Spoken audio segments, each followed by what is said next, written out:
Hi friends, నేనైతే first time మదీనాకి వచ్చాను. So చాలా అంటే చాలా బాగుంది ఈ ప్లేస్ అయితే. అంటే నాన్ ముస్లిమ్స్ అసలు ఎలో చేస్తారో చెయ్యరో అనుకున్నాను, కానీ ఎలో చేశారు.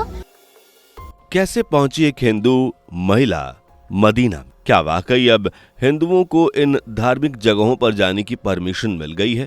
क्यों सऊदी अरब के खिलाफ लोगों का गुस्सा फूट पड़ा है? कौन है यह हिंदू महिला और इसने धार्मिक स्थल को लेकर क्या कहा? क्यों सऊदी अरब 600 शराबी ठेके खोलने की परमिशन दे चुका है?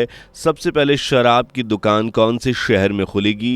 क्यों सऊदी ने इस्लामिक कानून को पीछे छोड़कर मॉडर्न दुनिया को अपना लिया? क्या है सऊदी का नया हैरान कर देने वाला रूप? आइए जानने की कोशिश करते हैं। वीडियो में आगे बढ़ें उससे पहले अगर आप एक सच्चे हिंदू हैं तो सब्सक्राइब करें फैक्ट मंत्रा चैनल को और बेल नोटिफिकेशन को ऑल पर लगाएं ताकि कोई भी वीडियो मिस ना हो। सबसे पहले आप इस क्लिप को देखिए। హాయ్ ఫ్రెండ్స్, నేనైతే ఫస్ట్ టైం మదీనాకి వచ్చాను. సో చాలా అంటే చాలా బాగుంది ఈ ప్లేస్ అయితే. అంటే నాన్ ముస్లిమ్స్ అసలు ఎలో చేస్తారో చెయ్యరో అనుకున్నాను, కానీ ఎలో చేశారు. అండ్ నేను లోపలికి మెయిన్ డోర్ లోపలికి అయితే వెళ్ళి ఒక 2 minutes కూర్చొని వాటర్, కూల్ వాటర్ ఉంటాయి, అవి తాగేసి అయితే వచ్చాను. సో చాలా అంటే చాలా హ్యాపీగా ఉంది నాకు. చాలా మందికి అసలు లోపలికి పంపించలేదు, కానీ అన్ఎక్స్పెక్టెడ్ గా అయితే లోపలికి వెళ్ళిపోయాము. చాలా హ్యాపీగా ఉంది. సో మీరు కూడా చూడండి, ప్లేస్ అయితే చాలా అంటే చాలా పీస్ఫుల్ గా ఉంది ఫ్రెండ్. ప్రతి ముస్లిమ్స్ కి అయితే పవిత్రమైన ప్లేస్ ఇది మదీనా. మెయిన్ అదే, ఎందుకంటే అల్లాహ్ మెసెంజర్ గ్రేవ్యార్డ్ అది. సో చూడండి, ये महिला जो आपको अपने बच्चों के साथ दिख रही है, इनका नाम है अनीता। नाम से तो आप समझ गए होंगे कि ये एक हिंदू महिला है जो बड़ी बेफिक्री से मदीना में घूम रही हैं और पीछे मदीना भी नजर आ रहा है। मदीना में घुसना, वीडियो बनाना, ये कोई नया या हैरानी कर देने वाली बात नहीं है। हैरत तो इस बात की है कि आखिर अनीता हिंदू के बावजूद मदीना में कैसे पहुंची, क्योंकि सऊदी अरब की वह धार्मिक जगह है जहां सिर्फ और सिर्फ मुस्लिमों को ही जाने की इजाजत दी जाती है, जबकि सऊदी अरब को इस्लामिक दुनिया का सबसे ज्यादा प्रभावी और पाक देश माना जाता है, क्योंकि इसी सरजमी पर मुस्लिमों के आखिरी नबी प्रॉफिट मोहम्मद का जन्म हुआ था और इस्लाम की उत्पत्ति भी यहीं से मानी जाती है। इसलिए यहाँ सिर्फ अल्लाह की ही प्रधानता है और इनको ही प्रार्थना करने की इजाजत है, किसी और भगवान की नहीं। इसलिए यहाँ किसी भी हिंदू का आना, इस जगह को एक्सप्लोर करना सख्ती से मना है। सिर्फ हिंदू ही नहीं बल्कि कोई भी गैर मुस्लिम, चाहे फिर वो जैनी हो, सिख हो, ईसाई हो, किसी को भी यहाँ आने की परमिशन नहीं है। लेकिन हाँ, मदीना में गैर मुस्लिम जा सकते हैं, लेकिन शहर के सिर्फ कुछ ही हिस्सों में, यानी अगर बहुत ही ज़रूरी है काम तभी आपको मदीना के कुछ हिस्सों में जाने की इजाज़त दी जाएगी। लेकिन इतनी पाबंदी क्यों? तो बता दें कि गैर मुस्लिम्स के जाने पर इसलिए मनाही की गई क्योंकि अरब के शेख मानते हैं कि इस्लाम कबूल करने वाला ही अल्लाह की पनाह में जा सकता है, किसी और में इतनी काबिलियत नहीं। इसलिए अगर जो इन धार्मिक जगहों पर एंट्री चाहता है उसे इस्लाम कबूल करना पड़ेगा। मक्का के एंट्रेंस गेट पर भी कई चौकियाँ हैं जहां यह चेक किया जाता है कि कोई गैर मुस्लिम तो नहीं घुस आया। अगर कोई शख्स मुस्लिम ना हुआ तो फिर उसे सज़ा के तौर पर उम्र कैद हो सकती है, जो भारी भरकम फाइन के साथ होगी, वो अलग। इस लिहाज से अब आप ये समझ गए होंगे कि हिंदुओं का इन धार्मिक जगहों में प्रवेश करना मुश्किल ही नहीं, नामुमकिन है। तो फिर अनीता ये महिला पहुंची कैसी? ये एक सवाल आज हर किसी के दिमाग में घूम रहा है, क्योंकि जिस तरह से बेबाक अंदाज, बेफिक्र अंदाज में अनीता घूम रही हैं, उसे ये देखकर लगता है कि ये चोरी छुपे यहाँ तो आई नहीं है, बल्कि इनकी खुशी, इनका कॉन्फिडेंस ये जाहिर करता है कि इन्हें अंदर जाने की परमिशन दी गई है। और ये बात अनीता ने वीडियो में कही भी है। अनीता ने कहा कि पहले मुझे लगा कि अंदर नहीं जाने देंगे, लेकिन फिर उन्होंने मुझे परमिशन दे दी और मैं मेन गेट से अंदर आ गई। कुछ देर बैठी, वहाँ ठंडा पानी पिया, फिर बाहर आ गई। साथ ही अनीता ने धार्मिक स्थल की तारीफ भी की। जब मुस्लिमों ने ये वीडियो देखी तो उनका गुस्सा फूट पड़ा। उन्होंने प्रशासन पर उंगलियां उठानी शुरू कर दी, क्योंकि मदीना के जिस परिसर में अनीता गई थी वहां किसी भी हिंदू को जाने की इजाज़त नहीं दी गई है। तो फिर अनीता को यहाँ जाने क्यों दिया गया? यही सवाल गुस्सा बनकर बाहर निकल रहा है और ये वीडियो तेजी से सोशल मीडिया पर वायरल हो रहा है। कुछ लोग सऊदी सरकार के खिलाफ बयानबाजी कर रहे हैं तो कुछ लोग इसे सरकार का एक अच्छा कदम बता रहे हैं, क्योंकि इसमें टूरिस्ट को बढ़ावा मिलेगा। धार्मिक भेदभाव की दीवार गिर जाएगी और सऊदी की जो कट्टर पहचान लोगों के मेमोरी में फिट है वो डिलीट हो जाएगी। और देखा जाए तो सऊदी अरब में प्रिंस मोहम्मद बिन सलमान भी कुछ ऐसा ही करना चाहते हैं। तभी तो आज सऊदी रूढ़िवादी सोच से बाहर निकलकर मॉडर्न जिंदगी में रंगता नजर आ रहा है। और इसकी शुरुआत हुई साल 2017 में, जब मोहम्मद बिन सलमान को सऊदी अरब का क्राउन प्रिंस बनाया गया।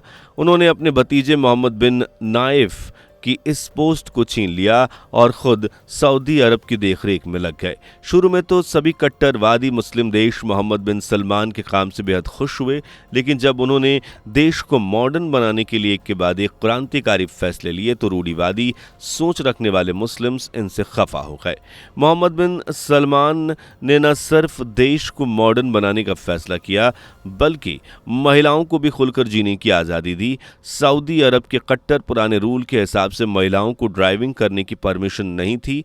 उन्हें दूर से और पास के जगहों पर जाने के लिए पुरुषों पर निर्भर रहना पड़ता था। इस परेशानी को देखते हुए साल 2018 में मोहम्मद बिन सलमान ने महिलाओं के हक में फैसला करते हुए महिलाओं को ड्राइविंग करने की परमिशन दी थी और सालों से लगा महिला ड्राइविंग पर बैन हट गया। इतना ही नहीं, अब कुछ वक्त में सऊदी की महिलाएं आपको बुलेट ट्रेन चलाती हुई भी नजर आ जाएंगी। इस काम के लिए 32 महिलाओं की बैच को ट्रेनिंग दिया जा रहा है और उन्होंने इस ट्रेनिंग को कंप्लीट भी किया है, जिससे अब ये बैच बुलेट ट्रेन चलाने के योग्य हैं। ड्राइविंग की छूट के साथ साथ सऊदी सरकार ने महिलाओं को अकेले पासपोर्ट बनवाने की भी इजाज़त दे दी है। जी हाँ, सऊदी में पहला ऐसे नियम था कि 21 साल या उससे कम उम्र की महिलाएं ना तो अपने पति या भाई के साथ बिना उनकी इजाज़त के विदेश जा सकती थी और ना ही पासपोर्ट बनवा सकती थी। यानी अगर महिलाओं को कहीं बाहर जाना है तो उन्हें अपने घर वालों से पूछना होगा, खासकर पुरुषों को राजी करना होगा। अगर वो मान जाते हैं तो ठीक, वरना वो अपनी मर्जी से नहीं जा सकती। लेकिन सऊदी सरकार ने इस नियम को भी खारिज कर दिया और 2019 के बाद से सऊदी की महिलाएं अकेले विदेश टूर पर और पासपोर्ट बनवाने के लिए एलिजिबल हो गई हैं। इतना ही नहीं, पहले महिलाओं को थिएटर में जाकर फिल्म देखने और स्टेडियम में फुटबॉल मैच देखने की भी मनाही थी, लेकिन अब सऊदी सरकार की बदौलत सोच के चलते न सिर्फ महिलाएं बिना खौफ के थिएटर्स में जाकर मूवी देखती हैं बल्कि फुटबॉल मैच देखने के लिए स्टेडियम का टिकट भी खरीदती हैं। इन सब प्रतिबंधों का हटाना इस बात की गवाही है कि मोहम्मद बिन सलमान अपने देश को रूढ़िवादी सोच से निकालकर एक मॉडर्न देश के रूप में विकसित करना चाहते हैं। इसलिए उन्होंने न सिर्फ महिलाओं को हर तरह की आज़ादी दी बल्कि उन्हें जॉब करने, आगे बढ़ने, यहाँ तक कि फैशन शो तक की इजाज़त दे दी है। जहां सऊदी सरकार ने साल 2024 में रियाद फैशन वीक का आयोजन किया था, जिस वजह से मुस्लिम देशों ने सऊदी के खिलाफ आवाज़ उठाई, इसे इस्लाम का अपमान तक कह डाला। इस विवाद की वजह यूं सरेआम महिलाओं के जिस्म की नुमाइंदगी करना तो था ही, साथ ही इसके अलावा फैशन वीक के स्टेज पर बने एक स्ट्रक्चर को भी लोगों ने नापसंद किया, क्योंकि स्ट्रक्चर का डिज़ाइन काफ़ी हद तक काबा जैसा लग रहा था। इसलिए इस फैशन वीक को लेकर खूब गर्मा गर्मी हुई। लेकिन मोहम्मद बिन सलमान ने ना तो किसी से डर दिखाया और ना ही प्लान में बदलाव किया, बल्कि देश को मॉडर्न बनाने की जिम्मेदारी उठाकर लगातार आगे बढ़ते रहे। अब सऊदी अरब विजन 2030 को कामयाब करते हुए इन्होंने एक फैसला किया है जिससे कट्टरपंथियों की रातों की नींद का सुकून सब छिन गया है। सऊदी सरकार ने 73 साल से लगे शराब बैन को भी अब रद्द करने का ठान लिया है और 2026 तक कई शराब के ठेके खोलने का फैसला किया है। और यह ऐलान किया गया है कि सऊदी अरब की 600 जगहों पर अब शराब बेची जाएगी। इन लिमिटेड जगहों में luxury hotels, restaurants, resorts, tourist places शामिल हैं। ड्रिंक्स में यहाँ बियर, वाइन जैसी अल्कोहलिक ड्रिंक्स प्रोवाइड कराई जाएंगी। हैरत तो इस बात की है कि शराब या लाइसेंस उस देश में बांटा जा रहा है जिसे मुस्लिमों का सबसे पवित्र देश माना जाता है। इस्लाम में भी शराब को हराम बताया गया है, यानी अल्लाह ने शराब पीने और पिलाने दोनों ही चीज़ों की मनाही फरमाई है। और 1952 से सऊदी अरब में शराब बैन थी। यहाँ ना तो शराब बनाने का काम होता था और ना ही बेचने का। इस तरह सऊदी की पहचान अल्कोहल फ्री कंट्री के रूप में होती थी। अगर आप इस बैन की वजह से इस्लामिक कानून को मानते आ रहे हैं तो आप सरासर गलत हैं, क्योंकि सऊदी अरब ने 1952 में इसलिए शराब पर प्रतिबंध लगाया क्योंकि 1951 में एक सऊदी प्रिंस ने शराब के नशे में ब्रिटिश डिप्लोमेट को मार दिया था। जी हाँ, साल 1951 में प्रिंस मिशारी ने इतना ज़्यादा नशा कर लिया कि उन्होंने जेद्दाह में ब्रिटिश डिप्लोमेट उस्मान को गोली मार दी। बस इस दुर्घटना के बाद से ही सऊदी में शराब बनना, बिकना और पीना तीनों बंद हो गया और अब फिर से इसकी शुरुआत हो चुकी है। और बताया जा रहा है कि सऊदी में शराब की सबसे पहली दुकान रियाद में खुलेगी और अल्कोहल स्टोर से शराब खरीदने से पहले कस्टमर्स को एक मोबाइल ऐप के जरिए रजिस्ट्रेशन करना होगा। फिर उन्हें सऊदी के विदेश मंत्रालय के क्लियरेंस कोड मिलेगा। राजनयिकों को भी 1 महीने में सिर्फ लिमिटेड शराब ही मिलेगी, उससे ज़्यादा नहीं। कोई आम नागरिक भी रजिस्ट्रेशन के बाद ही शराब खरीद सकेगा। यानी भले ही शराब बिकने और पीने की परमिशन दे दी गई हो, लेकिन नियम बहुत सख्त होंगे। तो दोस्तों, क्या आपको लगता है कि शराब बेचने का फैसला मोहम्मद बिन सलमान ने सही लिया?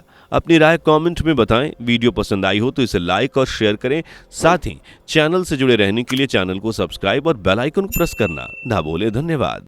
दोस्तों, आपके स्क्रीन पर 2 और वीडियो दिख रही हैं, जिसे देखने के लिए आप स्क्रीन पर क्लिक करें। दोनों देखिएगा, बहुत अच्छी वीडियो बनी है।